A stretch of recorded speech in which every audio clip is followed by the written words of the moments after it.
Are we tracking productivity at the individual level or at a team's level? By observation all my years, productivity must be tracked at individual level as opposed to team's level. Welcome to another day of growth with Moses. The other conversation that you should have as a business owner is the state of your collective productivity, the state of your collective productivity as a company. You see, measuring output, not just effort. Now, the key thing here is being busy doesn't mean productive. Yes, you have a big team, you have a nice team, you have a great team of individuals, but when collectively, what is the state of your productivity? I've been in scenarios where you see a lot of activity, you see a lot of busyness, the state of being busy, but then when you look at the performance, when you look at the output, it is zero. There is nothing that frustrates so much like having a big team, but you're still struggling in terms of productivity, you're still struggling in terms of resources, you're still struggling in terms of performance. And one of the things that knocks out a lot of businesses in most cases and reduces them to like very small entities is what we call the overhead costs.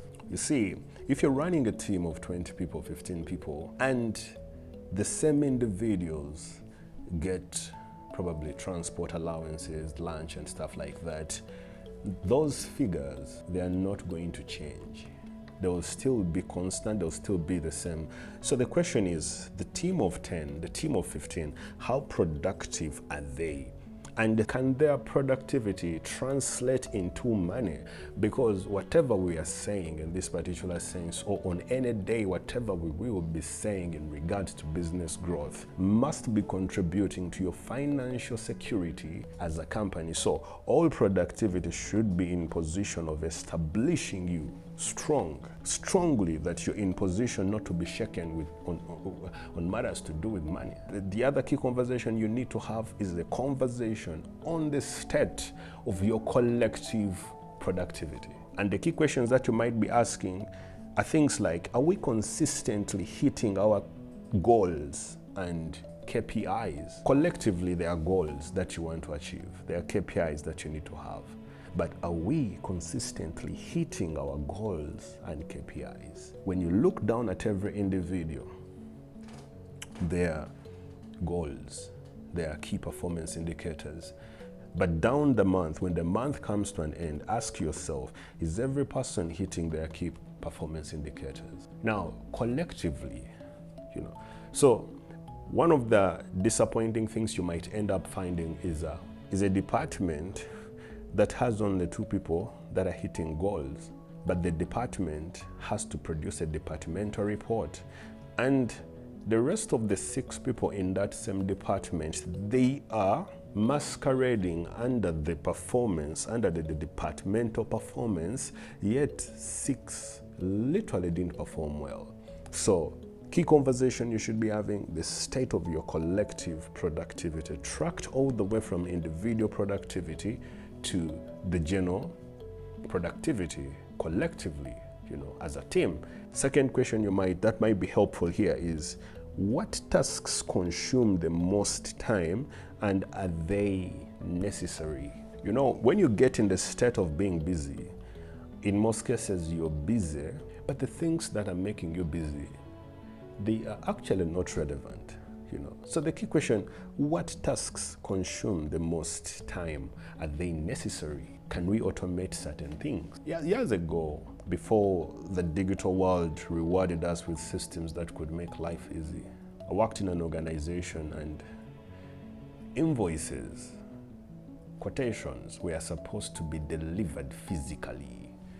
So depending on the proximity, so you might go and deliver 4 invoices the whole day, because traveling from office to another place, it could take you like 1 hour, 40 minutes, and returning and then connecting to another place. So at the end of the day, you're in the business of delivering physical invoices, physical documents, yet it could be scanned and made on email. So it had to take the management of the organizations to rethink Like, you know what, we are not only wasting paper, but we are doing less. Key question, what tasks consume the most time? Are they necessary? So as you're thinking this entire thing, get a book and paper and write. Look at the tasks that are consuming the most time and ask yourself if they're necessary. If they're consuming more time and they're necessary, it is okay. Let the task continue. Think more over making the people that run that task better. The other question you might be asking, are we tracking productivity at the individual level or at a team's level? By observation all my years, productivity must be tracked at individual level as opposed to team's level. Because what happened is that a team is one, but a team is made up. A team is a composition of about 4 people, 5 people, 6, 10 people. So if you begin to look at productivity at a team's level, you know, the team could actually have only 2 A players. A players, individuals that are putting in the whole, and the entire team, the entire department is shining, but it is shining as a result of 2 people that have put in their heart and soul into the work. But then you still have the 8 people who did nothing, the 8 people who operated with a lot of mediocrity, the 8 people that didn't do much. So zero down. You know, as you're responding to as you're approaching this guiding question is, are we tracking productivity at individual level? So make a list of individuals and go ahead and do a tracking and see.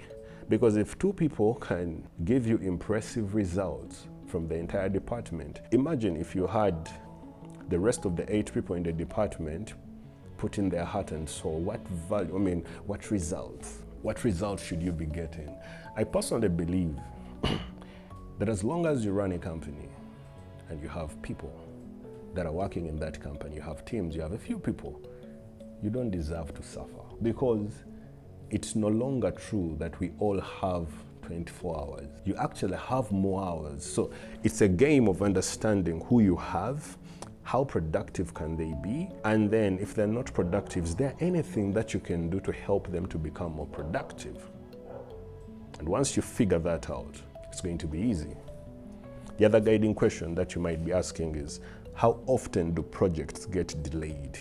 You see, for the time that I've been running businesses, especially the service-based industry, sometimes to execute a project, you're going to require people, you're going to outsource people, and those individuals are going to require cash down payment.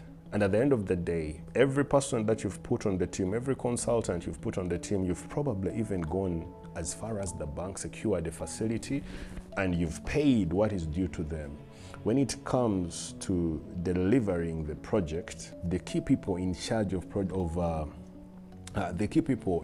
delivering the project, they will begin to slumber on the job. They begin to be slow. Something that would have been delivered within 1 week is delivered after 2 months. At the end of the day, your cash flows are getting affected because projects are not being sealed. So as you're really having this conversation, the key question you should indulge is, how often do projects get delayed or derailed? How often, and who is behind that? What can be done? Figure it out. You know, why I'm getting into these conversations, it is as a result of a conversation I had with Dixon Mushave, still a very great friend of mine and someone who really speaks, you know, very good, helpful content. One time he said that, Moses, you need to reach a point where you stop working in the business, but step out, take a bird's eye view and begin to work on the business. So the reason why I'm doing a series on the key conversations every business owner should have is that these are conversations you need to be having when you've stepped out of the business and then you are having a bird's eye view on your business. So as you are thinking about this, the key question is, how often do projects get delayed or derailed? I totally know that when you put your thought behind it, somehow you get an answer to that. The other guiding question here is, what internal processes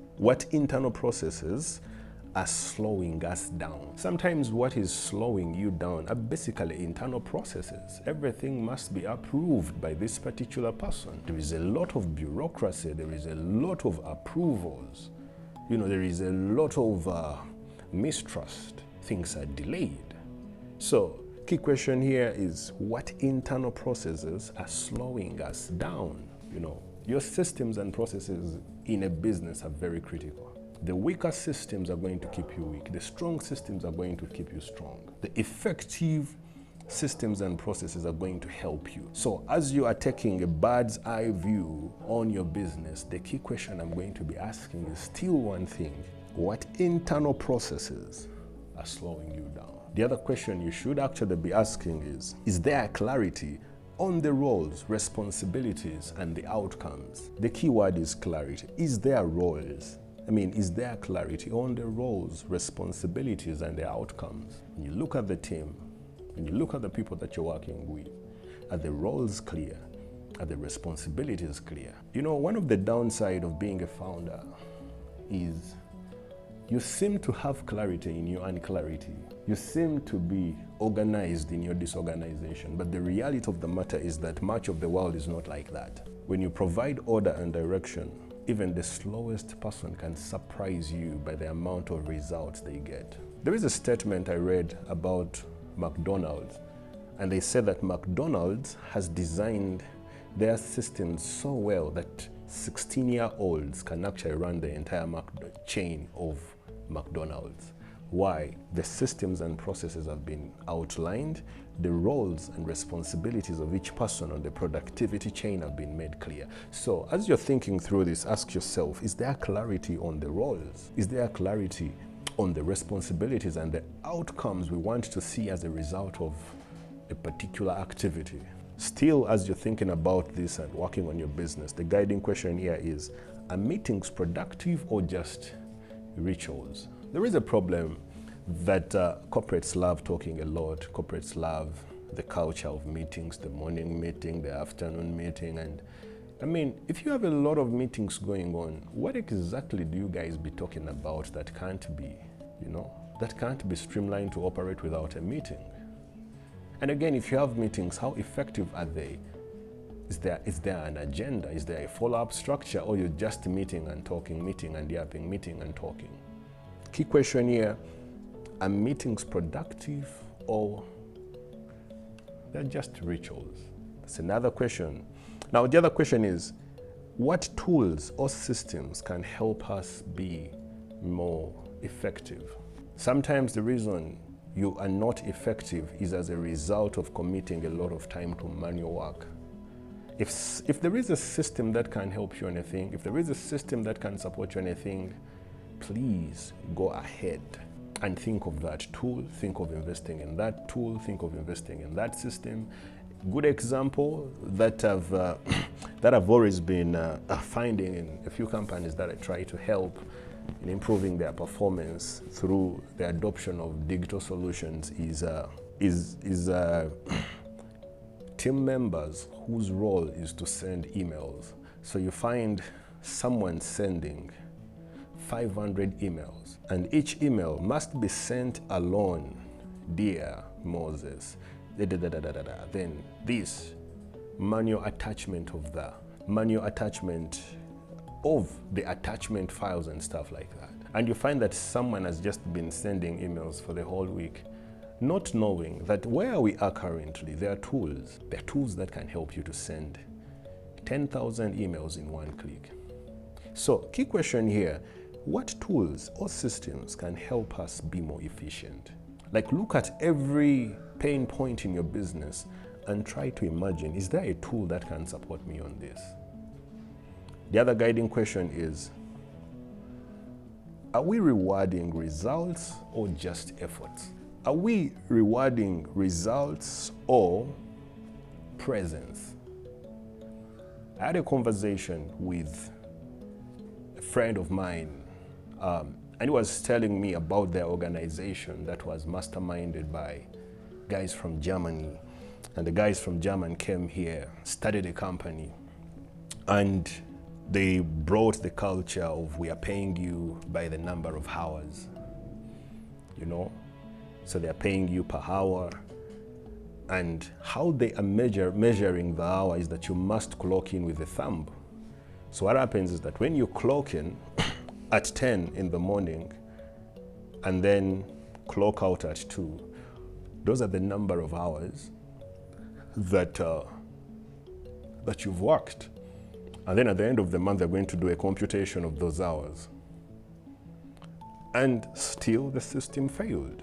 You know, the reason why the system failed is that the teams reached a point and got to know that, okay, they just want us to clock in. So a guy would actually come in early, clock in, and then after 5, a guy would sit in office for more 3 hours to clock in, and then they increase the number of hours. And at the end of the day, these guys are paid by more hours because they stayed around. So the key question here again is, are we rewarding results or just effort and presence? So when you are rewarding at the end of the month, are you rewarding people because of their presence, because of their effort, because they came, or because they worked?